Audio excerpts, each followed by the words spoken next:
soy Iria de Arqué y hoy os vamos a hablar de porteo. El nudo que lleva mi compañera Marta es un canguro delante.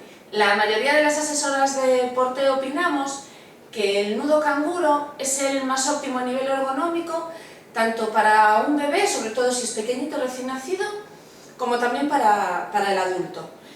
Lo que pasa es que para muchos padres, sobre todo si son primerizos en el porteo, el canguro les resulta un nudo demasiado técnico, les cuesta un poquito aprender a ajustar.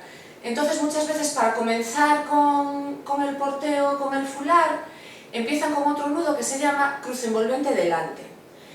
La cruz envolvente es un muy buen nudo para empezar, pero es verdad que quizás no es tan óptimo como el canguro. Entre otras cosas porque tiende a ser hiperpresivo, es decir, estrangula la cintura. Noemí Hervada fue la que acuñó el término de porteo no hiperpresivo. Entonces, lo que nosotros vamos a hacer es enseñaros maneras de acabar el nudo cruz envolvente delante, de manera que sean fisiológicamente más respetuosas con el cuerpo del porteador. Es posible que dependiendo del tipo de fular que vosotros tengáis, os resulte más cómodo, os vaya mejor acabar la cruz envolvente delante de una manera o de otra, de entre todas las que os vamos a enseñar.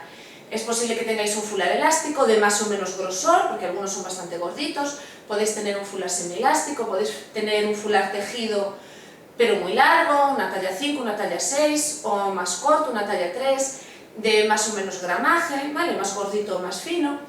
Entonces, las distintas formas que os vamos a enseñar de terminar la cruz envolvente para que no sea tan hiperpresiva,